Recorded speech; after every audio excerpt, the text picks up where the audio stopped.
Halo adik-adik, kembali lagi di MD Classroom. Hari ini kita akan belajar mengenai PSU ya, seperti yang sudah saya sounding kemarin di stream kalau yang ada yang nonton kemarin. Dan yaudah, kita akan langsung bahas mengenai PSU. Yuk. Ya ini, PSU, Power Supply Unit. Ya ini kepanjangan dari PSU. Kalian ambil ini sebagai dasarnya aja. Kok kalian nggak tahu ini? Waduh. Ya, ini kan sebagai pengantar aja. Dan sebelum kita mulai masuk materi, saya akan memperkenalkan diri saya terlebih dahulu. Ya, nama saya Kanagawa Yamada. Saya dari Virtual Teacher asal Indonesia. Ya kan boleh panggil saya Mas Yamada atau Kak Yamada atau Yamada Sensei, terserah kalian. Ya, gitu ya. Nah ini, kita masuk dulu dari fungsi PSU. Dan ini saya ada gambar PSU itu, mereknya Corsair ya. Model TX650. Ya, fungsi dari PSU itu adalah mengambil daya AC dari sumber listrik menjadi listrik DC. Nah, AC ini tuh bukan AC air conditioner yang biasa kalian pakai di kamar-kamar itu, bukan. AC itu artinya tuh aku lupa kepanjangannya apa, tapi itu adalah arus bolak-balik. Sementara DC itu adalah arus searah ya. Ya, gitu. Nah, kita bahas dulu nama konektor dari PSU ini. Ini adalah konektor yang nanti akan masuk ke dalam sini ya. Biasanya secara umum itu namanya konektor power, tapi ada nama ilmiahnya, yaitu adalah konektor IECC 14. Ya, jadi adalah gambar dari konektornya. Ya, sampai sini paham? Karena ini kita masih masuk di bagian dasarnya saja. Nah, dipecah menjadi banyak voltase. Nah, ini adalah kata kunci dari materi hari ini. Nah, karena PSU tuh pasti kabelnya tuh hasil outputnya tuh banyak sekali, makanya warna kabelnya tuh beda-beda. Karena itu ada menunjukkan perbedaan dari voltase-voltase itu ya. Sampai situ paham ya ini? Nah, ini kita akan membahas mengenai kabel dan voltasenya. Ini dibagi menjadi warna yang berbeda-beda.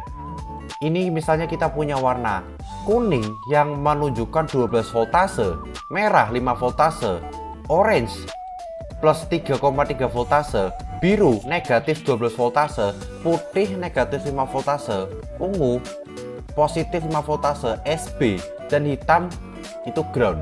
Dan ini saya tuliskan ada angka toleransi di sini. Nah, ini kalian silahkan screenshot dulu karena ini bisa kalian pelajari, tapi nanti kalian mau download PPT-nya juga nggak apa-apa. Nah, toleransi. Jadi tuh angka voltase tuh tidak harus sama persis. Ini saya ada sedikit contoh. Ini 5 voltase dari 12 volt ini. Ini kalian silahkan baca sendiri. Nanti saya langsung demokan bagaimana cara untuk menghitung voltase yang masih boleh dipakai, atau bisa dibilang toleransi voltase, itu bahasa saya itu. Nah, kita munculkan ini. Nah, ini kita langsung demo saja ini. Kita demokan soal misalnya tadi voltasenya adalah 12 voltase ya, dan tuh toleransi ada toleransi sebesar 5%. Kita hitung dulu voltase toleransinya dulu. Jadi adalah 5% dari 12 volta. Jadi kalian tinggal hitung 12 dikali 5/100 ya. 5-nya kurang bagus, bentar. Nah, ini kalian pakai kalkulator aja enggak apa-apa, biar cepat. Itu adalah 0,6. 0,6 voltase ya. Ini adalah voltase toleransi. Terus menghitung minimalnya gimana? Kayak gini. Minimumnya itu adalah voltase awal 12 voltase dikurangi voltase toleransi 0,6 voltase ya. 12 dikurangi 0,6 sama dengan 11,4 voltase. Ya, ini untuk angka dari minimumnya. Sekarang maksimumnya. Voltase awal ditambah voltase toleransi. Jadi berapa? 12,6 voltase. Ya. ini voltase maksimumnya. Misalnya kita punya contoh lagi, kita ambil misalnya kalau misalnya toleransinya 10% aja, angkanya kita masih tetap sama aja. Nah ini jadi 12 volta dengan toleransi sebesar 10%. Ya, kita hitung dulu angka toleransinya. 12 dikali 10 per 100. Ya, ini coret-coret. Ya, jadi 12 per 10 atau sama dengan aja 1,2 voltase. Ya. Kita hitung minimumnya. Voltase awal 12 dikurangi voltase toleransi 1,2 voltase itu jadinya 10,8 voltase. Ya. Dan maksimumnya voltase awal ditambah voltase toleransi 13,2 voltase. Ya, sampai sini paham ya? Cara untuk menghitung dari voltase toleransi dan voltase yang boleh kalian gunakan. Jadi gini, ya. Ya, kita langsung next saja. Saya minum dulu.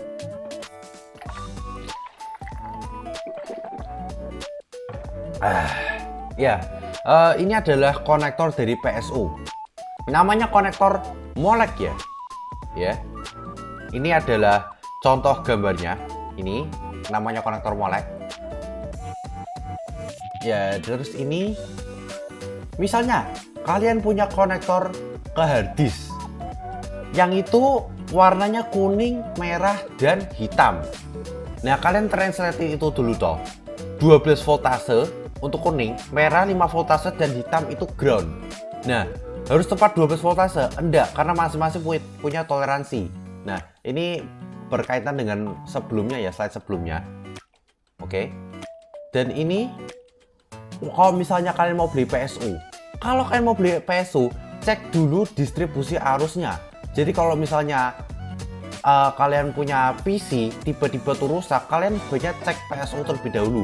Misalnya komputer kalian tiba-tiba mati sendiri, ya itu bisa jadi PSU-nya yang rusak karena tuh voltasenya tuh kurang, jadi nggak ngangkat voltasenya. Jadi bukan karena misalnya kena memorinya, kalau kena CPU-nya, harddisknya, ya bisa. Tapi kalian cek dulu PSU-nya.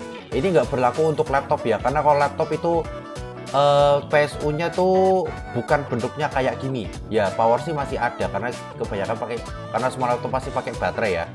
Tapi bukan. Kalau laptop silakan diagnosis dari hardware yang lain. Meskipun kalau misalnya disambungkan ke listrik itu bisa jadi kenanya itu powernya nggak masuk.